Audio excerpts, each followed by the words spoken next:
नाक में दब करके रख दिया है। जब देखो अपने घर के बाहर का कूड़ा हमारे घर के बाहर सरका देती है। आज तो मैं इसे छोड़ूंगी नहीं। सरला, ओ सरला, जरा बाहर तो आ। क्या हुआ, क्यों चिल्ला रही हो सुबह सुबह? कुत्ते की दुम सीधी हो सकती है, लेकिन तेरी आदत नहीं। हर रोज अपने घर के बाहर का कूड़ा मेरे घर के बाहर सरका देती है।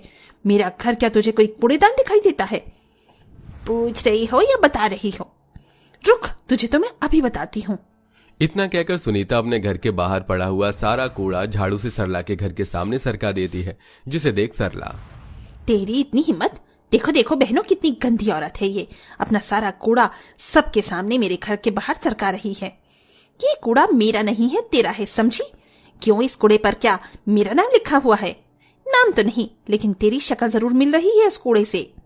आस पड़ोस की इस तूतू मैमे को देखने के लिए पूरे मोहल्ले वाले भीड़ लगाकर खड़े हो जाते हैं कि तभी अपनी अपनी पत्नियों को लड़ता देख मनोज और विजय भी वहां आ जाते हैं। अरे सुनीता, ये तुम क्या कर रही हो? देखो कैसे मोहल्ले वाले देख रहे हैं। चलो अंदर चलो। हाँ सरला, तुम भी अंदर चलो। दूसरों को पता नहीं, लेकिन हमें अपनी इज्जत बड़ी प्यारी है। दूसरों से क्या मतलब है? दूसरों से क्या मतलब है तुम्हारा? हमें क्या शौक है हर रोज लड़ाई करने का? है, तभी तो भाभी जी मेरी पत्नी से रोज लड़ने के लिए आ जाती हैं। इन्हें तो हर रोज कोई ना कोई लड़ने का बहाना चाहिए होता है। कहा मनोज और विजय अपनी अपनी पत्नियों को चुप कराने के लिए आए थे और अब वो दोनों ही लड़ बैठते हैं। दोस्तों, ये है एक बड़े से शहर का छोटा सा मोहल्ला। इस मोहल्ले का नाम शांति मोहल्ला है, लेकिन ये मोहल्ला बिल्कुल भी अपने नाम की तरह नहीं है। आए दिन किसी न किसी पड़ोसी की आपस में हर छोटी छोटी बातों को लेकर तू मैं शुरू हो जाती है, जिसका एक नजारा तो आपने सामने देख लिया। तो आइए इस कहानी में आगे बढ़ते हैं और बाकी पड़ोसियों की तू मैं भी देख लेते हैं। ये साड़ी बहन जी बिल्कुल फ्रेश माल है। इस बार सबसे पहले सीधा आपके मोहल्ले में आया हूँ। वैसे इस बार की साड़ियां हैं तो बड़ी सुंदर भैया। वो जरा गुलाबी वाली साड़ी तो दिखाना। ये लीजिए। अरे वाह, ये तो कितनी सुंदर लग रही है। भैया इसे पैक कर दीजिए। भैया ऐसी ही साड़ी एक मेरे लिए भी पैक कर दीजिए, मुझे भी ये बहुत पसंद आई है। लेकिन बहन जी, ये तो मेरे पास सिर्फ एक ही साड़ी बची है। तो कोई बात नहीं भैया, ये साड़ी आप मुझे दे दीजिए। एक मिनट, ऐसे कैसे दे दीजिए? ये साड़ी पहले मैंने पसंद की थी। पसंद ही तो की थी, कौन सा तुमने इसके पैसे दे दिए थे? भैया चुपचाप से साड़ी मेरे लिए पैक कीजिए और ये रखिए इसके पैसे। खबरदार भैया, जो आपने इससे पैसे लिए पहले मैंने पसंद की थी, तो ये साड़ी तो मैं ही लूंगी। माधवी को जो चीज एक बार पसंद आ जाती है तो वो उसे लेकर ही रहती है। भैया ये साड़ी 200 की है ना, तो मैं आपको इसके 300 देती हूँ। भैया मैं 350 दूंगी। मैं पूरे 500 देती हूँ। मैं पूरे 600 दूंगी। अपनी सस्ती से साड़ी की इस तरह बौनी लगता देख साड़ी वाले के मन में तो मानो लड्डू ही फूटने लग जाते हैं। माधवी और सीमा लड़ते लड़ते उसे 200 रुपए की साड़ी का दाम 1000 रुपए कर देती है। क्यों, अब नहीं बढ़ाओगी साड़ी का दाम? ये लो भैया 1000 रुपए। देखा, ये साड़ी तो मेरी ही हुई। सीमा उस 200 रुपए की साड़ी को 1000 रुपए में खरीद काफी ज्यादा खुश होती है, जिसे देख माधवी सीमा पर हंसने लगती है। तुम्हें क्या हुआ? तुम इस तरह हंस क्यों रही हो? तुम्हारी बेवकूफी पर हंसू नहीं तो और क्या करूं? इस मामूली सी साड़ी को तुमने 1000 रुपए देकर खरीदा है और मुझे तो ये साड़ी खरीदनी ही नहीं थी। मैं तो बस तुमसे पिछली बार का बदला ले रही थी। तुम्हें याद है ना, जब हम पिछले हफ्ते सब्जी ले रहे थे और सब्जी वाले के पास सिर्फ 1 किलो भिंडी बची थी, तो कैसे तुमने इसी तरह उस 100 रुपए की भिंडी को मुझे 600 में लेने में मजबूर किया था। इसलिए आज मैंने भी वही किया और तुमने 200 की साड़ी के 1000 रुपए दिए हैं। ये कहते हुए माधवी सीमा पर जोर जोर से हंसने लगती है और अपने घर के अंदर चली जाती है।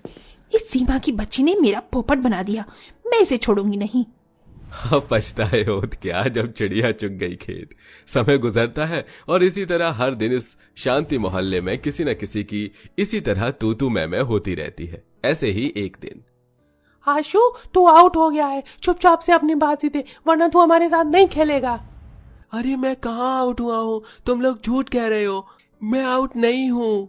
आशु तू झूठ बोल रहा है, तू हमेशा ही ऐसा करता है। अपनी बाजी के टाइम आज के बाद तुम्हारे साथ नहीं खेलेगा।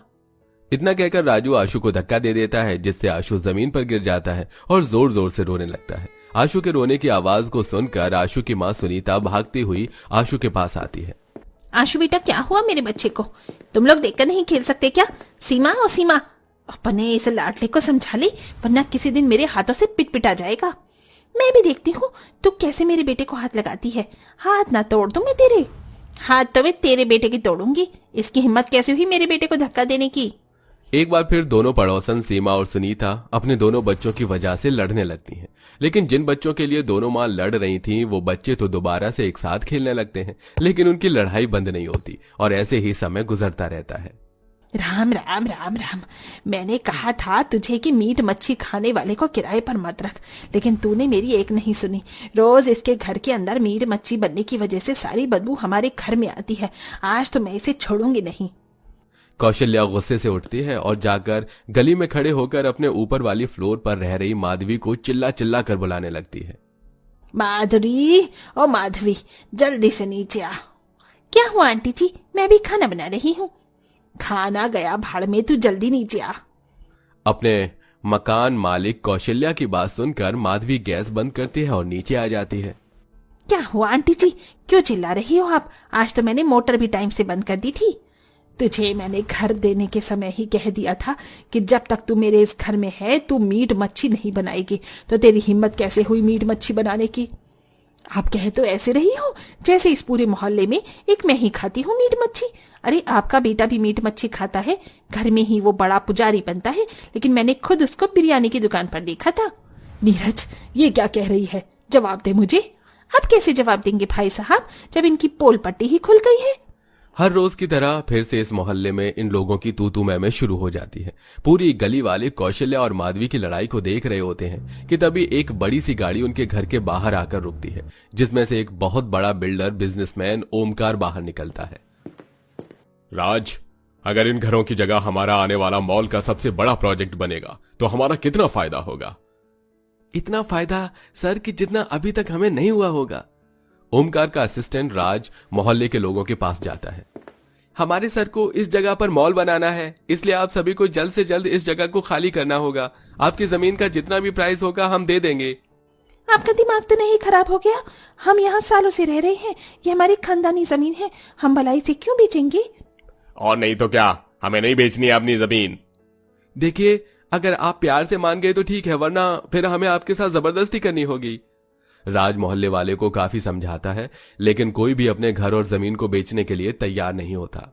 इसलिए अब राज और ओमकार मिलकर एक बहुत बड़ा बुलडोजर मंगवाते हैं, जिसे देख तुम लोगों ने क्या सोचा कि अगर तुम ये बुलडोजर मंगवाओगे तो हम डर के अपनी जमीन और घर को छोड़कर चले जाएंगे? अगर ये बुलडोजर चलेगा तो हमारी लाश पर से होकर चलेगा।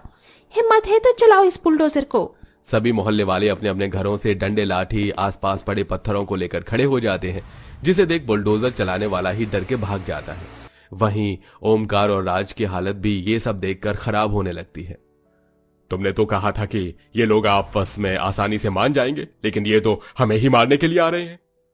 सर, मॉल तो फिर भी कभी बन जाएगा, लेकिन फिलहाल हमें अपनी जान बचानी होगी। ओमकार और राज जल्दी से गाड़ी में बैठते हैं और वहां से रफू चक्कर हो जाते हैं, जिसे देख सारे मोहल्ले वाले काफी खुश होते हैं। हम भले ही हर रोज आपस में कितनी भी लड़ाई तू मैं कर लें, लेकिन जब कोई मुसीबत की बात आएगी तो हम सबको यूं ही एक साथ खड़े होकर उस मुसीबत का सामना करना होगा। पूरे मोहल्ले वाले विजय की बात सुनकर जोर जोर से तालियां बजाते हैं और अब सब अपने अपने कामों पर चले जाते हैं और ऐसे ही कुछ दिन गुजर जाते हैं। हे भगवान, इस सुनीता का तो परमानेंट कोई ना कोई इलाज निकालना होगा, वरना ये तो मेरे घर को कूड़ेदान ही बनाकर मानेगी। एक बार फिर दोनों पड़ोसन में तू मैं शुरू हो जाती है। भले इन लोगों में कितनी भी लड़ाई क्यों ना हो, लेकिन उनकी लड़ाई उनके प्यार और एकता को कभी नहीं हरा पाएगी। दोस्तों, क्या आपके भी मोहल्ले में हर दूसरे दिन लड़ाई झगड़ा होते रहते हैं? और आपके मोहल्ले में आपको क्या अच्छा लगता है, हमें यह भी कमेंट करके जरूर बताइए।